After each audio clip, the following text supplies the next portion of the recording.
오늘 함께 믿음이 증명될 때라는 제목으로 함께 나누기 원합니다. 지난주에 우리가 말씀을 듣고 행하는 자들이 마땅히 누려야 할 것들에 대해서 함께 나눴죠. 사실 그것이 뭐였죠? 가장 큰 복은 예수님의 가족이 되는 복이죠. 예수님의 친구가 되고 예수님의 가족으로서 기쁨을 누리는, 한 공동체로서 기쁨을 누리는 그 복을 누가 누리게 되는 겁니까? 말씀을 듣고 행하는 자가 마땅히 누리게 된다고 우리 함께 나눴습니다. 오늘부터는 그 전까지는 사실 예수님이 하셨던 그 말씀에 초점을 많이 맞추고 있죠. 예수님 하신 비유, 예수님이 말씀하신 것. 오늘부터는 예수님이 하신 그 이적들, 기적들에 조금 초점이 맞춰져 있습니다.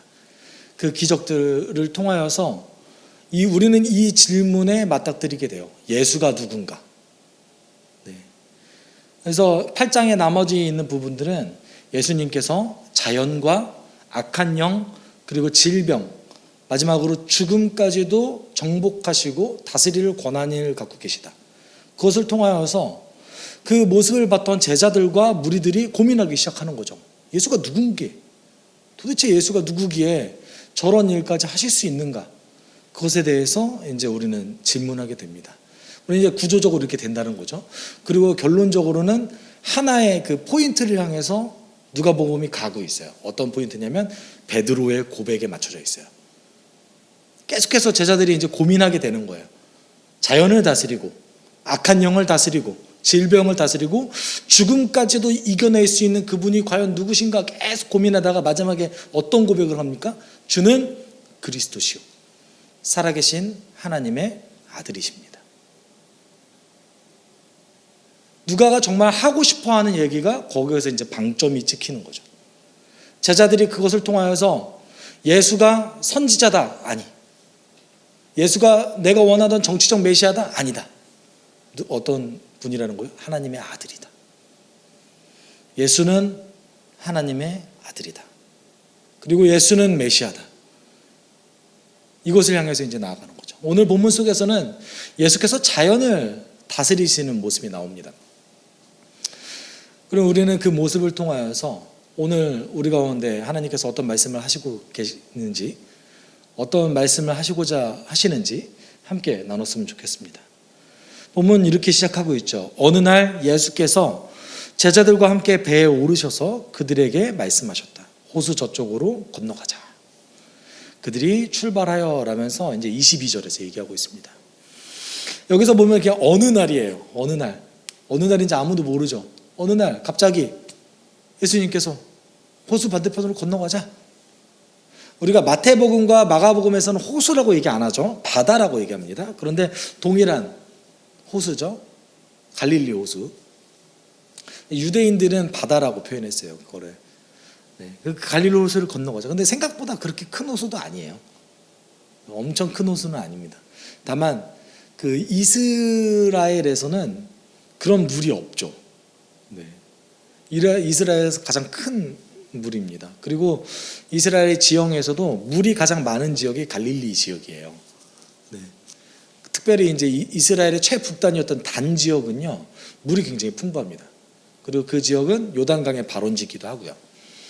그곳에서 이제 예수님께서 건너가자. 그럼 건너가는데 엄청 오래 걸리진 않을 거 아니에요. 그럼 이때가 언젠지, 시간이 어느 때인지, 그리고 어느 날인지 우리는 알 수 있는 정보가 없겠죠? 아니요, 있습니다.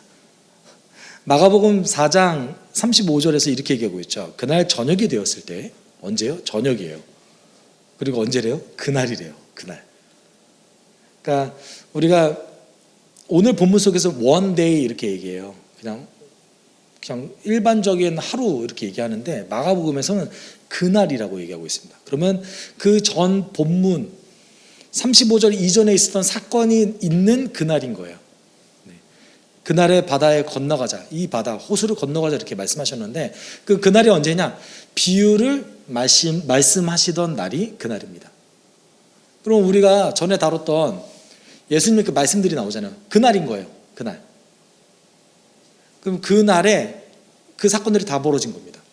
예수님 말씀이 전해졌고 비유가 전파되었고, 그리고 중간에 이제 예수님의 가족이 찾아왔고, 그날 저녁에 예수님께서 그 호숫가를 건너가자고 이제 말씀하신 거죠. 그날 저녁에 호수를 이제 건너갈 때 갑자기 이제 일이 생기죠. 그런데 이제 우리가 여기서 그거를 다루기 전에 한 가지 이제 나눌 게 있는데, 예수님은 그렇다면 왜 호수 반대편을 건너가고 싶으셨을까요? 산책하고 싶으셔서? 마실 나가시려고? 어떠신 것 같으세요? 왜 굳이 제자들을 고생스럽게, 그것도 하필 저녁에, 그 껌껌한 그곳에 뭐가 보이겠어요, 사실은. 건너가서 뭐 할까요? 근데 예수님께서는 종종, 마가복음에 의하면 예수님께서 종종 호숫가를 건너가셔서 두 가지 의도가 있으셨어요. 첫 번째는 휴식을 온전히 취하시기 위하셔서 호숫가를 건너가셨습니다. 그리고 건너가셔서 이제 조용한 곳에서 기도하셨죠. 온전히 휴식하고 기도하시기 위해서. 두 번째 의도도 있는데요. 두 번째 의도는 백성들이 예수님을 계속해서 왕으로 세우려고 했어요. 예수님이 너무나 능력이 많고 그리고 뛰어나기 때문에 왕으로 세워서 우리의 정치적인 메시아로 삼고자 했어요. 가장 대표적인 예가, 예수님께서는 이제 보리떡 5개와 물고기 2마리로 5,000명을 먹이셨을 때 사람들이 너무나 놀라서 예수님을 어떻게든 잡아두려고 했어요. 그때 급하게 예수님께서 호숫가 반대편으로 건너가셨습니다. 이유는 뭐죠? 그들의 정치적 왕이 되시지 않으시기 위해서 호숫가 반대편으로 건너가셨던 거죠. 우리는 이 지점 속에서 예수님께서 그럼 오늘 본문 속에서는 어떤 의도가 있으셨냐면 휴식을 온전히 취하시기 원하셨던 것 같아요. 그래서 호숫가 반대편으로 건너갑니다. 근데 건너가는 도중에 어떤 일이 벌어지죠? 23절에 배를 저어가고 있을 때에 예수께서는 잠이 드셨다. 정말 휴식하시기 원하셨던 거죠. 그런데 사나운 바람이 호수로 내리불어서 배에 물이 차고 그들은 위태롭게 되었다. 근데 여기서 얘기하는 배를 저어가고 있을 때라고 얘기했으면 여러분은 어떤 배를 주로 떠올리십니까? 노가 있고 노를 저어서 가는 배를 떠오르시잖아요. 근데 헬라어 원문에서는 배를 저어가고 있다고 얘기하지 않고 배가 항해하고 있을 때라고 얘기하고 있어요. 그 말은 어떤 얘기인 거죠? 노가 없는 배죠. 그리고 돛이 있는 배입니다. 그러니까 생각보다 그렇게 뭐 쪽배 이 정도는 아니고요. 조금 규모가 있는 배인 거예요. 그러니까 적어도 돛을 달 수 있는 그런 규모가 있는 배에 탔던 겁니다. 그리고 마가복음에 의하면 예수님께서는 그 배의 뒤쪽 편에서 베개를 베고 주무시고 계시다라고 얘기하고 있습니다. 규모가 좀 있는 거죠. 적어도 앞쪽과 뒤쪽을 나눌 수 있을 정도의 규모는 있는 거죠. 그러면 여러분 호수에 이렇게 파도 치고 배가 뒤집힐 정도의 어떤 풍랑이 있는 게 상상이 가세요? 갈릴리 그렇게 큰 호수도 아니거든요. 아마 그러니까 제가 느낀 바로는 제가 직접 갈릴리 호수에 이제 갔던 경험에 의하면 저희 그 소양강댐 그것보다 작다는 느낌이었어요. 저희 그 댐에 있는 호수에 파도 치고 이러지 않잖아요. 배가 뒤집히거나 이럴 일 없잖아요. 그런데 갈릴리 호수는 배가 뒤집힌다고? 그리고 돛이 있는 배가? 라고 여러분 생각할 수도 있는데 이유가 있어요. 그 지형상의 문제 때문에 그 갈릴리 호수가 그 회오리 바람이 자주 불어요. 회오리 바람이 자주 부는 그 지형입니다. 그렇기 때문에 사실 낮에 가면 회오리 바람이 보이잖아요. 피하면 되는데, 근데 밤이니까 회오리 바람이 보이지 않는 거예요. 그러니까 이제 당연히 제자들은 그 회오리 바람을 보지 못하고 바로 그 회오리 바람에 맞닥뜨리게 된 거죠. 그 지형이 이제 해발 고도보다 낮거든요.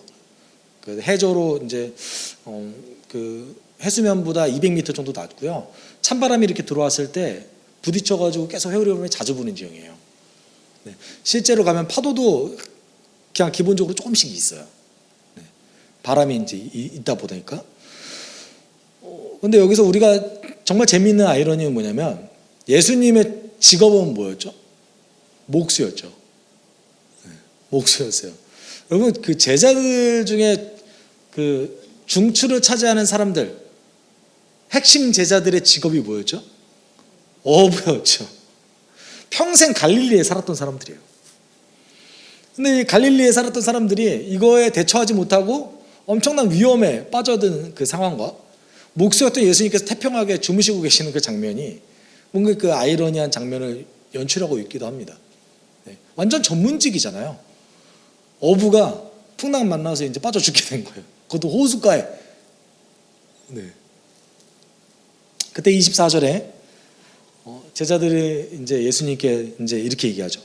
그래서 제자들이 다가가서 예수를 깨우고서 말하였다. 선생님, 우리가 죽게 되었습니다. 예수께서 깨어나서 바람과 성난 물결을 꾸짖으시니 바람과 물결이 곧 그치고 잔잔해졌다라고 얘기하고 있습니다. 물론 기본적으로 성경에서 반복되는 단어는 강조를 의미합니다. 예를 들어서 이제 요한복음에 많이 강조되는 게 뭐냐면 이제 진실로라는 말을 강조를 좀 하세요. 이 말이 뭐예요? 내 말이 진짜 중요하다. 네. 그 진실로가 사실은 헬라어로 아멘이에요. 아멘 이렇게 얘기하신 거예요. 진실로. 그럼 여기서 선생님 아주 급하다는 얘기인 거죠. 예수님은 목수였어요. 그러니까 제자들이 원했던 거는 뭐예요? 어떤 기적을 원하는 거죠. 근데 여기서 봤을 때는 제자들이 그냥 다급해서 정말 예수님을 의지해서 이렇게 얘기한 것 같아요. 근데 마가복음에 의하면 불평했어요. 마가복음에 의하면 제자들이 뭐라고 얘기했습니까? 선생님, 우리가 죽게 되었는데도 아무렇지도 않습니까? 이거를 조금 더 사실 이제 스승이니까 이렇게 얘기했겠죠. 만약에 친구였으면 어떻게 얘기했겠어요? 네가 오자고 했잖아. 근데 우리가 다 죽게 생겼어. 뭐 어떡할 거야? 아무렇지도 않아? 좀 책임을 좀 져봐. 불평한 거죠. 하여튼 예수님이 했던 게 어떤 겁니까? 일어나셔서 성난 물결과 바람을 꾸짖으셨어요. 여기서 우리는 질문을 하나 던져야죠. 여러분, 바람이 어떤 감정을 갖고 있는 것도 아니고 살아있는 생명체도 아닌데 예수님께서 왜 꾸짖으셨을까요? 몇몇 학자들은 이것을 해석할 때 이 바람을 지금 움직였던 주체가 사단이었다. 그래서 악한 영을 꾸짖으신 거다. 이거 뒤에 했어야 되는데. 악한 영을 꾸짖으신 거다. 이렇게 라고 얘기하세요. 어떤 학자들은 그렇게 얘기해요. 그런데 그 증거가 아무것도 없잖아요. 마태, 마가, 누가복음에 전부 다 쓰여졌는데 악한 영이 했다고 하면 정말 악한 영이 했다고 썼을 겁니다. 그리고 예수님께서는 악한 영을 지적하시고 꾸짖으셨을 거예요. 그러니까 악한 영이 아니란 얘기인 거예요. 그런데 왜? 그러면 감정도 없고 어느 것도 없는 자연을 꾸짖으셨을까요?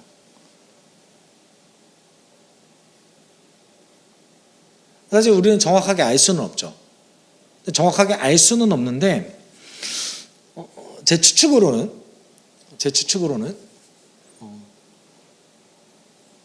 이 바람을 통해서 오는 그 재해들, 이런 큰 파도나 물결들, 인간을 해치는 것들이 하나님의 뜻이 아니기 때문에 꾸짖으신 것 같아요. 적어도 하나님 원치 않으시는 현상이었기 때문에 예수님께서 자연을 꾸짖으셔서 그것이 없도록 하신 거죠. 그렇다면 이 그냥 자연 현상에 불과한 거잖아요. 아닌가요? 우리가 가끔가다 오는 태풍이나 이런 것들 자연 재해라고는 얘기하지만 우리 힘으로 어찌할 수 없는 자연 현상으로서 우리가 받아들이는 건 아닙니까? 그런데 예수님이 보시기에는 그게 아니었던 거예요. 왜냐하면 자연재해는 우리가 볼 때는 그냥 항상 있을 수 있는 자연현상이지만 하나님 입장에서 봤을 때는 원래는 없는 거였거든요. 그러면 에덴 동산에 태풍이 치고 화산이 폭발하고 이게 상상이 가십니까? 원래는 없는 건데 인간의 죄로 인하여서 유입되어진 거죠. 하나님께서 이 땅을 저주를 내리셨을 때 이 땅의 법칙이 훼손되어지고 어떤 그 자연현상의 그 법칙이 하나님의 뜻과 다른 현상들이 이제 등장하기 시작한 거죠. 그렇기 때문에 이제 꾸짖지 않으셨을까? 제 추측입니다. 제 추측이고요. 적어도 한 가지 확실한 것은 예수님께서 이 자연현상을 좋아하지는 않으셨다. 이 말은 뭡니까? 하나님의 뜻이 아니었다. 어떤 분은 또 이렇게 얘기하시는 분도 계세요. 의도적으로 이 모습을 보여주기 위해서, 자연을 다스리는 모습을 보여주기 위해서 예수님께서 그렇게 하셨다라고 얘기하시는 분들도 계세요. 너무 과한 해석인 것 같고요. 그런 적이 성경에 그렇게 보여주신 적이 딱 2번 있습니다. 2번. 의도적으로 위험에 빠뜨리게 하고 그것을 구해주신 적이 딱 2번 있어요. 첫 번째는 모세가 홍해바다를 건넜을 때, 원래는 정상적인 길이 있는데도 불구하고 바닷가로 인도하셔서 그 바다의 물을 가르셨죠. 왜냐하면 확실한 믿음을 보여주시기 위해서. 2번째는요, 요단강의 물을 가르셨을 때요. 여러분, 요단강을 건널 데가 없었겠습니까? 그리고 그 강 별로 안 깊어요. 충분히 도하할 수 있어요. 적어도 장정만 60만인데 뭘 못합니까? 충분히 다리를 만들고 뭐 다 할 수 있어요. 다 할 수 있는데 여호수아가 그 요단강을 건너갔다가 어떻게 하셨습니까? 법궤가 닿자마자 물이 갈라졌죠. 홍해바다를 경험하지 못한 그 백성들에게 다시 한번 보여주신 거죠. 하나님의 능력을. 너희들 내가 책임진다라는 것을 보여주신 거예요. 그 2번밖에 없어요. 아주 특별한 경우죠. 예수님, 이것도 특별한 경우긴 한데 예수님이 그렇게 조장했다라는 것은 그렇다면 꾸짖지 않으셨을 거예요. 그냥 가만하게 잔잔하게 하셨겠죠. 예수님이 싫어하는 현상이었다는 거예요. 더 중요한 것은 예수님께서 제자들에게 했던 반응이에요. 잔잔하게 하신 다음에 제자들에게 이렇게 얘기하셨어요. 너의 믿음이 어디 있느냐? 확실히 누가복음은 예수님의 그 온화한 모습을 조금 더 부각하기를 원합니다. 근데 마태, 마가복음은 그렇지 않아요. 마가복음에서는 이렇게 얘기했죠. 왜 무서워하느냐? 아직도 믿음이 없느냐? 마태복음은 조금 더 셉니다. 왜들 무서워하느냐? 믿음이 적은 사람들아. 느낌표 딱. 2가지를 책망하신 거죠. 무서워하는 것, 그리고 믿음이 없는 것. 이 2가지를 책망하신 거예요. 예수님이 보시기에 너희가 제자라면 너희가 그동안 나를 따라왔고 내가 행한 모든 것들을 다 봤다면 여기서 너희들은 무서워하면 안 된다. 너희들은 나에 대한 믿음이 없으면 안 된다라는 것을 예수님께서 확실하게 말씀하신 것이죠. 여러분, 예수님께서 죽음까지도 다스리셨어요. 그 과부의 아들을 살리셨잖아요. 그 죽음까지도 다스렸던 그 예수님을 믿지 못하고 제자들은 두려워하고 이제 사실상 우리 이제 죽었구나 라고 굉장히 걱정했었습니다. 근데 여기에서 그 다음에 제자들의 태도가 조금 재밌어요. 보통 이렇게 꾸지람을 들으면 여러분 어떤 반응을 합니까? 베드로가 정상적인 상황이었으면 이렇게 꾸지람 들으면 아마 예수님께 아니요, 전 믿었어요. 이랬을 수도 있어요. 베드로 입장에서는. 그런데 제자들의 반응이 좀 상반된 우리의 기대와는 다른 반응을 이야기하고 있습니다. 그들이 두려워하였고 놀라서 서로 말하였다. 이분이 도대체 누구시기에 바람과 물을 호령하시니 바람과 물조차도 그에게 복종하는가? 지금 제자들이 예수님의 꾸지람에 관심이 있나요, 없나요? 관심이 없어요. 그리고 제자들의 관심이 온통 어디가 있어요? 예수님 누구시지? 여기에 가 있어요. 누가복음에서 예수님이 하신 그 기적을 보고 놀랐다 또는 두려워했다라는 장면들이 여러 번 등장합니다. 그런데 놀랍다와 두려워한다라는 단어가 함께 등장한 건 여기가 유일해요. 네. 여러분, 그 성경은요 지면을 낭비하지 않아요. 왜냐하면 종이가 되게 비싸거든요. 지면을 낭비하지 않습니다.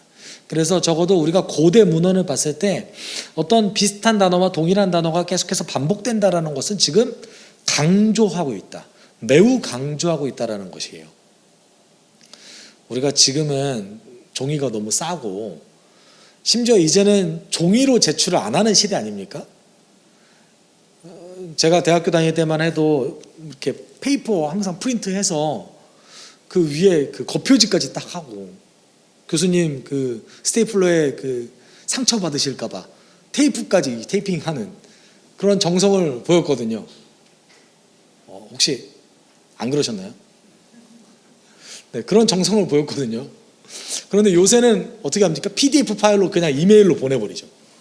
네. 그런 상황에서 어떻게든 지면을 늘리잖아요. 그런데 그때는 어떻게 해요? 지면을 최대한 안 늘리고 함축해서 써야 돼요. 동일한 단어가 두 번 나왔다 강조입니다. 근데 제자들이 지금 매우 놀랍고 극도로 혼란스러운 상태인 거예요. 왜요? 우리가 봤을 때 그냥 일반적인 예수님의 기적 중에 하나로 우리는 여겼잖아요. 그런데 오늘 본문 속에서 왜 그렇게 유독 제자들이 극도로 혼란스러워하고 그동안 자신들이 알았던 예수님에 대해서 의심을 합니다. 이분 도대체 누구지? 이유가 있습니다. 시편 104편 3절에서는 이렇게 얘기하고 있죠. 물 위에 누각의 들보를 놓으신 분, 구름으로 병거를 삼으시며 바람 날개를 타고 다니시는 분 누구예요? 하나님을 얘기하죠. 135편 7절에서는 땅끝에서 안개를 일으키시고 비를 내리시려 번개를 치시고 바람을 창고에서 끌어내시기도 하신다. 누구예요? 하나님을 얘기합니다.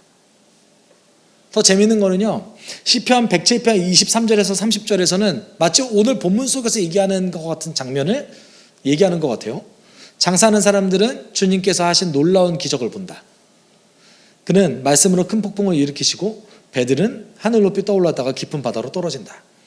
그들이 고난 가운데서 주님께 부르짖을 때에 그들을 공경에서 벗어나게 해주신다. 사방이 조용해지니 모두들 기뻐하고 주님은 그들이 바라는 항구로 그들을 인도하여 주신다. 마치 오늘 사건이 예고된 것 같죠. 물론 이거 절대 예언은 아닙니다. 제가 이렇게 시편에 대해서 이렇게 계속 얘기하는 이유는 뭡니까? 자연을 다루는 권한이 누구에게만 있는 거예요? 오직 그들이 알고 있는 유일하신 하나님에게만 자연을 다룰 권한이 있다고 생각했어요. 구약의 그 어떤 인물도 자연을 다루지 못했습니다. 자연의 어떤 현상이 일어난 것은 그들이 했던 기도와 간절한 요청에 대한 응답이었어요. 그런데 오늘 본문 속에서 예수님께서 어떻게 하셨어요? 자연을 꾸짖으셨어요. 그랬더니 그 즉시 잔잔해졌어요. 제자들이 보니까 너무 혼란스럽고 놀라는 거예요. 왜냐하면 우리들이 평생 섬겨왔던 유일하신 여호와 하나님만 하실 수 있는 것을 예수님께서 하는 거예요. 제자들이 이 시편을 전부 다 알았다라고는 생각할 수는 없습니다. 몰랐을 수도 있죠. 다만 분명한 것은 그들이 알고 있는 그 상식 속에서 자연은 오직 여호와만 할 수 있는, 자연을 다스리는 권한을 오직 유일하신 여호와만 할 수 있었어요. 우리야 지금 삼위일체론이 너무나 정립이 잘 되어 있고 성자, 성부, 성령 하나님이 하나의 공동체를 이루시고 하나로서 사역하신다는 것에 대해서 우리는 잘 알고 있지만 제자들 입장에서는요, 이거는 너무나 혼란스러운 거예요. 의심하기 시작한 거예요. 예수님 누구지? 본인들이 그동안 했던 그 생각과 그냥 엘리야와 같은 위대한 선지자라고 여겼었고 우리를 로마의 압제에서 구원해 줄 메시아라고 여겼는데 차원이 너무 다른 거예요. 자연을 다스린다고? 제자들 속에 질문이 시작된 거죠. 예수가 누군가? 누가가 원했던 것도 역시 그겁니다. 예수가 누군가? 그러면 이런 이 상황 속에서 있었던 이 제자들의 상태는 어떤 상태입니까? 예수님의 비유에 의하면 이 제자들은 돌짝밭에 있는 사람들이죠. 돌짝밭에 떨어진 것들은 들을 때에는 그 말씀을 기쁘게 받아들이지만 뿌리가 없으므로 잠시 동안 믿다가 시련의 때가 오면 떨어져 나가는 사람들이다. 여러분, 복음서에서 등장하는 그 제자들은요, 우리가 지지난주에 나눴던 그 비유 속에 등장하는 그 모든 요소들 때문에 다 무너졌습니다. 사단의 유혹, 가룟 유다가 여기에 넘어졌죠. 이생의 향락, 명예. 여러분, 요것 때문에 제자들은 맨날 싸웠죠. 그리고 돈, 이 수많은 것들, 그리고 또 마지막으로 고난, 시련의 때가 왔을 때 제자들이 전부 다 도망쳤죠. 저는 이런 제자들의 모습을 보면서 이렇게 고민해 봅니다. 과연 좋은 땅이 존재할 수 있는 건가? 여러분, 예수님의 그 비유에 의하면 시련의 때가 왔을 때 하나님을 신뢰하는 것이 열매죠. 우리의 믿음은 시련의 때가 왔을 때는 그 때에 증명됩니다. 어떻게 해요? 예수님을 신뢰함으로 증명됩니다. 우리의 삶 가운데 어려움이 왔을 때 우리에게 교회를 다니시는 분들에게 주어지는 반응은 보통 두 가지입니다. 첫 번째는 불평하죠.